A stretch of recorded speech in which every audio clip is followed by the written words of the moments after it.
कहानी का नाम है हार में जीत। बहुत समय पहले की बात है।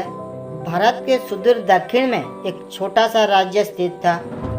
राजा द्वारा राज्य का संचालन शांतिपूर्ण रीति से किया जा रहा था।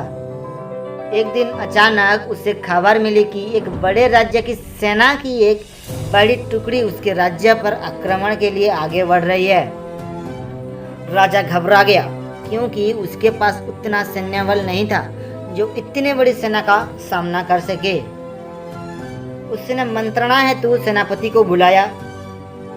सेनापति ने पहले ही हाथ खड़े कर दिए।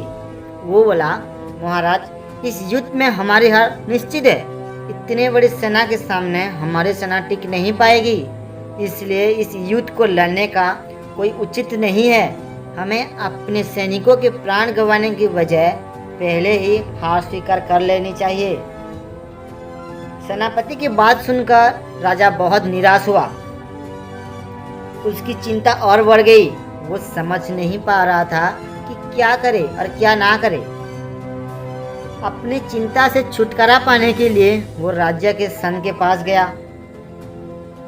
सन को उसने पूरी स्थिति से अवगत कराया और बताया कि सेनापति ने तो युद्ध के पहले ही हाथ खींच लिए हैं। ये सुनकर सन बोले, राजन, ऐसे सेनापति को तो तुरंत उसके पद से हटाकर कारागृह में डाल देना चाहिए। ऐसा सेनापति जो बिना लड़े हार मान रहा है, उसे सेना का नेतृत्व करने का कोई अधिकार नहीं है।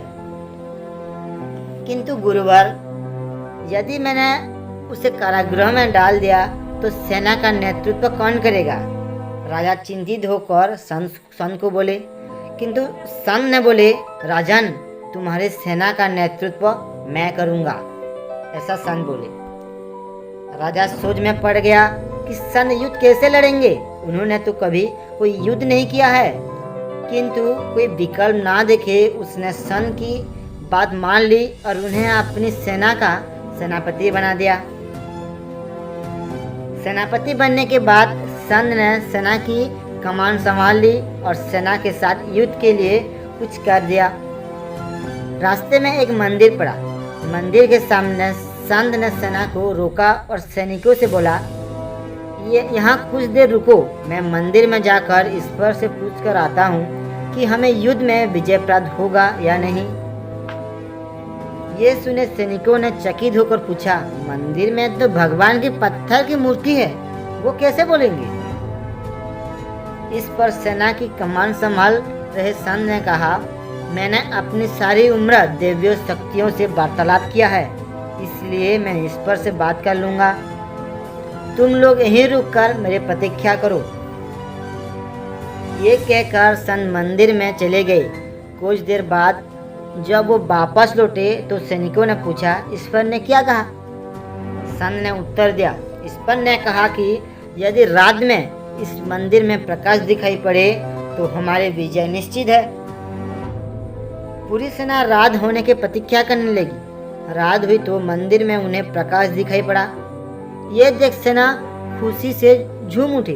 उन्हें विश्वास हो गया कि अब वो युद्ध जीत लेंगे। उनका मनोबल बढ़ गया और वो जीत के मसीहों से युद्ध के मैदान में पहुंचे।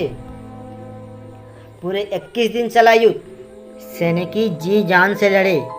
फलस्वरूप उनकी विजय हुई। विजय सेना के वापस आते समय फिर वही मंदिर पड़ा। तब सैनिकों ने सन से कहा कि ईश्वर से कारण हमारे विजय हुई है, आप जाकर उन्हें धन्यवाद दे आए। सन ने उत्तर दिया, इसकी कोई आवश्यकता नहीं है। ये सुन सैनिक कहने लगे, आप कितने कृतज्ञ हैं। जिस ईश्वर ने मंदिर में रोशनी कर हमें जीत दिलाई, आप उसका धन्यवाद भी नहीं कर रहे हैं। तब सन ने उन्हें बताया, उस रात मंदिर से आने वाली रोशनी एक दिए की थी और वो दिए मैं वहाँ जला कर आया था। दिन में तो वो रोशनी दिखाई नहीं पड़ी, किंतु रात होते ही दिखाई देने लगी। दिए की रोशनी देखकर तुम सब ने मेरी बात पर विश्वास कर लिया कि युद्ध में विजय हमारी होगी।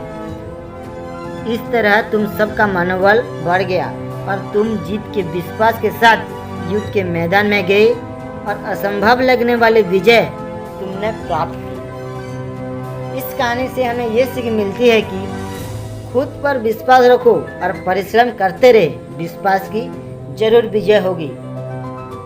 हमारी सोच ही आगे चलकर वास्तविकता का रूप लेती है, इसलिए अपनी सोच पर ध्यान दे, सदा सकारात्मक सोचे ताकि सकारात्मक परिणाम हम सबको मिले।